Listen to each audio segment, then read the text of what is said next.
when these guys have an agenda, they're going to remember these details. So the next time I see you, that first and last thing that was out of your mouth, that's always the most important thing to you.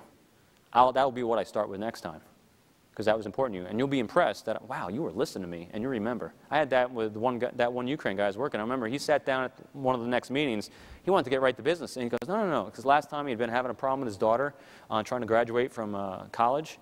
And I said, shh. I said, slow down. I said, what's going on with your daughter? And he's like, he just looked at me. He's like, oh, my God, you want to talk about my daughter? Okay.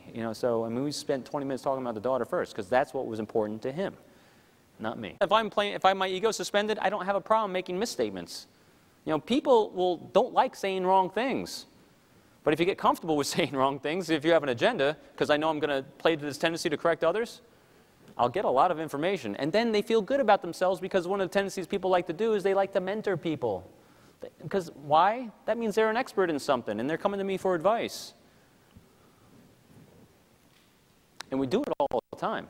I mean, just think in your lives. I mean, I'm going to give some overlays of, just my life, my family, my wife, of how I recruited her, how she still says I'm not the same person as I was when I did this, exaggeration.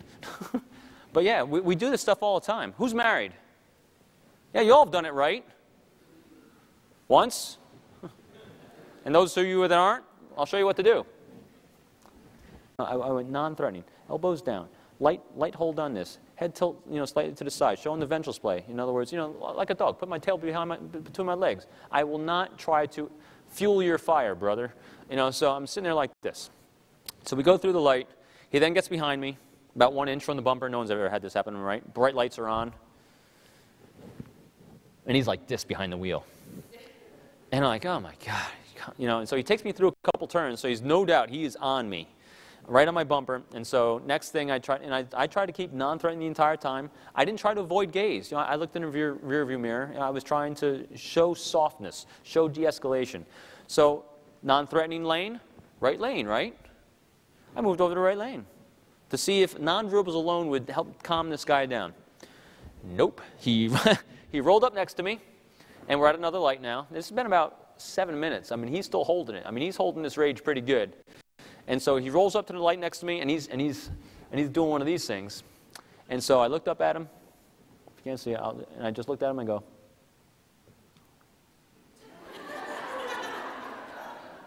I mouthed, I'm sorry. And he looks down at me, and he looks down at me and goes, literally, it looked like that. He was not expecting non-confrontation. Because what's your inclination? I'm not right. I mean, I'm not wrong. You're wrong. I didn't do anything wrong. You did. Because what? Need to correct? Remember? Ego suspension. Number one thing works? Yes. Everywhere. Everywhere. So I mouthed, I'm sorry. I had some melting here. He rolls down his window. I saw we are in de-escalation mode, so I rolled down my window. He looks down at me and he goes, it's idiots like you that cause accidents. I know. I said I was sorry.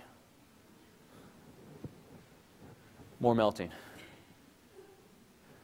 And I got my daughter in the back seat. I mean, tone rapidly de-escalated like that. And he said, I got my daughter in the back seat. I said, yeah, I know. I have kids too. Haven't you ever made a mistake?